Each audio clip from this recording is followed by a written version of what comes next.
এরে মুসলমান ইমানওয়ালা ভাই, আল্লাহর নবী বলেন খায়রুকুম মান তাআল্লামাল কুরআনা ওয়া আল্লামা। দুনিয়ার মধ্যে সর্বোত্তম ওই ব্যক্তি যে কোরআন মাজি নিজে শিক্ষা করে এবং অপরকে এই কোরআন শিক্ষা দেয়।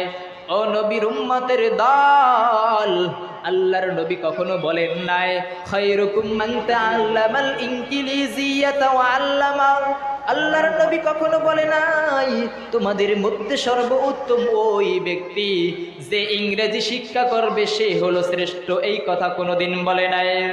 আল্লাহর নবী কোনোদিন বলে নাই খায়রুকুম মান তাআল্লামাল বাঙ্গালিয়াতা ওয়া আল্লামা।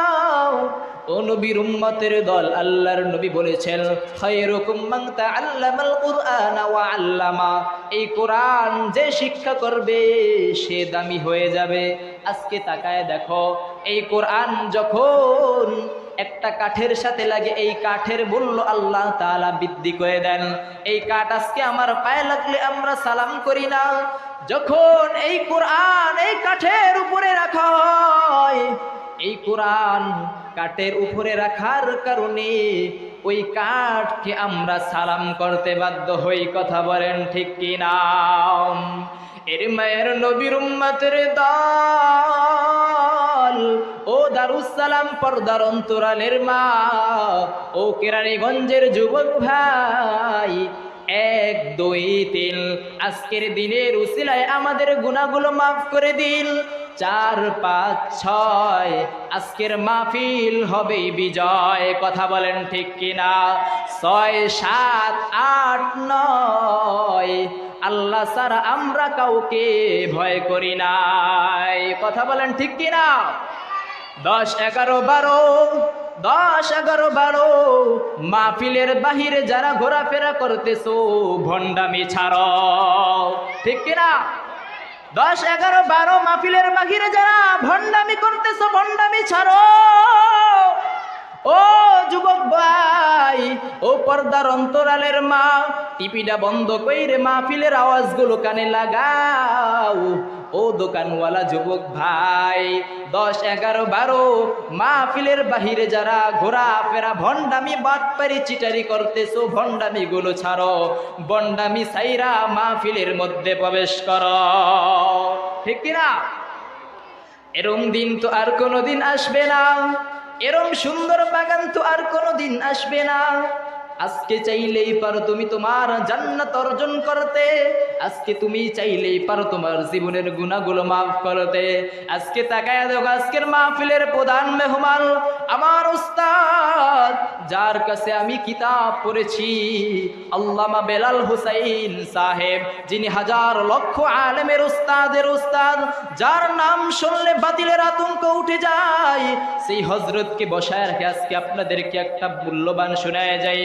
ও পর্দার অন্তরালের মা, জীবনে দেখবা তোমার মৃত্যুর সময় যখন চলে আসবে, যখন দেখবা এরকম তোমার লাশটা এরকম সাদার কাপড়ের মধ্যে প্যাকেট হয়ে যাবে, যেই সন্তানের জন্য এত কোটি কোটি টাকা বিলান করতেছ, যেই সন্তান সন্ততির জন্য ব্যাংকে টাকা রাখতেছো, তাকায় দেখবে একদিন যখন তুমি এবং তোমার স্বামী এরকম সাদা কাপড়ের মধ্যে প্যাকেট হয়ে যাবা, ওই সন্তান বলবে এই মহিলাকে তাড়াতাড়ি ঘর থেকে বের কর। ঠিক কিনা?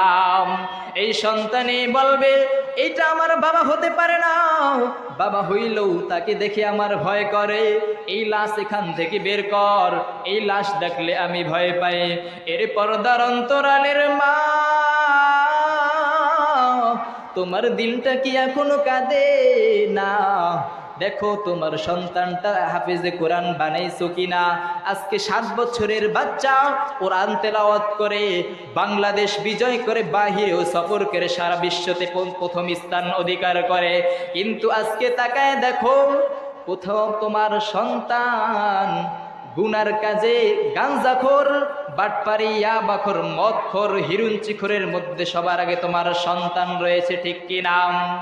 আজকে তাকায় দেখো তোমার সামনে এত সুন্দর একটা মাদ্রাসা রয়েছে, এত বড় বড় আলেম আসবেন, আল্লামা বেলাল হুসাইন সাহেব হুজুর, আল্লামা ফরিদুজ্জামান সাহেব হুজুর, এত বড় বড় আলেম আসবে, কিন্তু তারপরও কি তোমার দিলে কি একটু ভয় হয় না?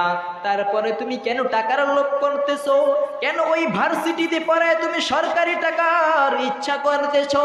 কেন ওই স্কুলে পড়ায় চিন্তা করো যে আমার সন্তান কোটি কোটি টাকার মালিক হবে? মাদ্রাসায় পড়ায় আমার সন্তান ওই মাদ্রাসার আলু ভর্তা ডাইল না খেয়ে উপায় নাই, ঠিক কিনা? কিন্তু মা ও যুবক ভাই, এই সন্তানই দেখবে একদিন তোমার দুনিয়াও অর্জন করেছে, তোমার আখেরাতেও অর্জন করেছে। আজকে তাকায় দেখো, আমি আমার বাবাকে পাশে বসিয়ে, যেই বাবা আমার মতো সন্তানকে একজন হাফেজে কোরআন বানাইছেন, যেই বাবা আমার মতো একজন সন্তানকে আলেম হয়েছে, আলেম বানিয়েছেন, আজকে আমার বাবাও আলেম, যিনি 30 বছর ইমাম ও খতিব ছিলেন বরিশালের একটা কেন্দ্রীয় মসজিদে, সেই বাবাকে আজকে পাশে বসিয়ে সন্তান তোমাদেরকে দাওয়াত দিতেছি রে যুবক। আজকে বাবারও তো কত সুন্দর আনন্দ লাগতেছে, আমার সন্তানটা আমাকে পাশে বসে মানুষকে দাওয়াত দিচ্ছে। তোমার কি মনটা চায় না যে আমার সন্তানটাও একদিন আমার সামনে বসে মানুষকে হেদায়েতের দাওয়াত দিবে? আমাদের প্রভু একই নবীর উম্মত, জীবন বিধানে ওই শিবানী কোরআন। আমাদের প্রভু একই নবীর উম্মত, জীবন বিধানে ওই শিবানী কোরআন। তবে কেন এক নও হে মুসলমান, এক হও করিয়া আহ্বান। তবে কেন এক নও হে মুসলমান, এক হও করিয়া আহ্বান। ঠিক কিনা? আজকে ভাই ভাইয়ের মধ্যে দ্বন্দ্ব, সন্তান সন্তানের মধ্যে দ্বন্দ্ব, পিতা মাতা সন্তানের সাথে দ্বন্দ্ব। এই দ্বন্দ্বের একটাই রাস্তা, একটাই সঠিক রাস্তা রয়েছে, সেই সঠিক রাস্তাটার নাম হইল মাদ্রাসা, ঠিক কি নাম? আজকে দেখো, কোনো আলেমের মা বাবা বৃদ্ধাশ্রমে যায় না, কোনো আলেমের মা বাবা রাস্তায় ভিক্ষা করে না, কোনো আলেমের মা বাবা বৃদ্ধাশ্রমে গিয়ে ভিক্ষুকের মতো প্লেট নিয়ে বসে নাই।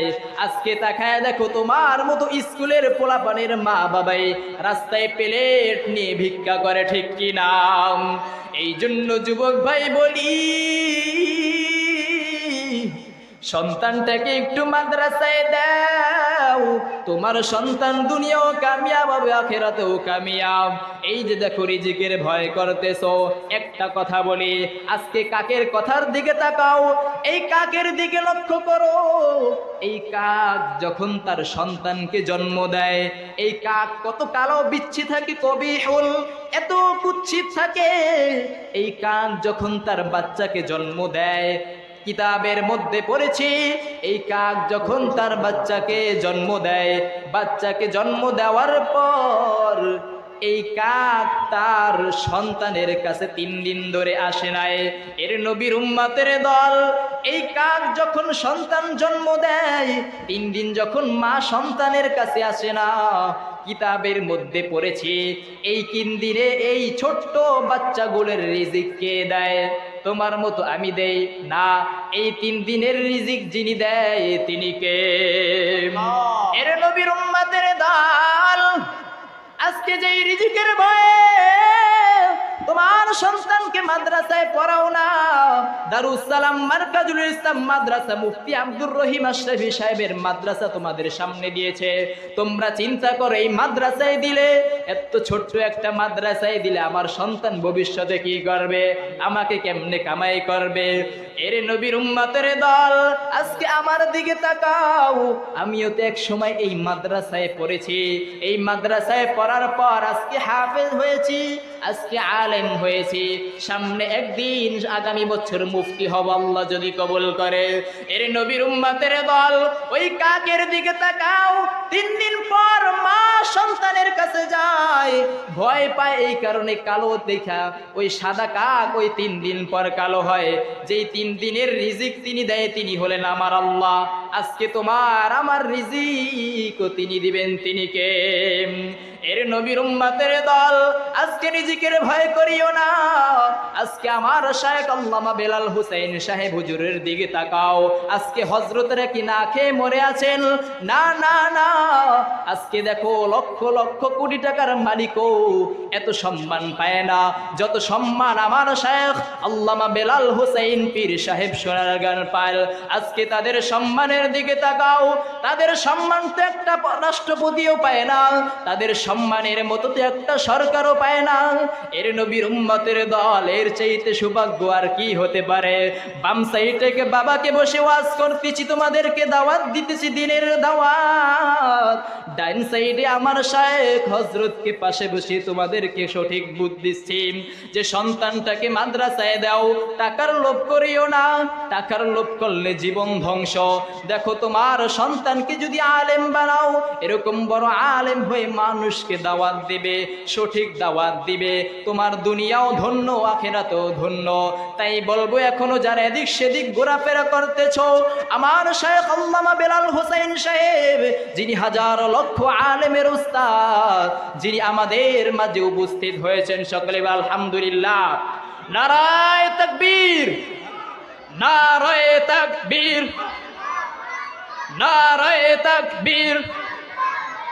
পীর সাহেব সোনার হুজুরের আগমন, পীর সাহেব সোনারগাঁও হুজুরের আগমন, নারায়ে তাকবীর।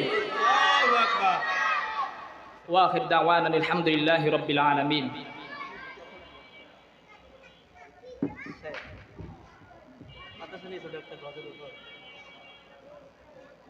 জানালেন যে আমাদের এখানে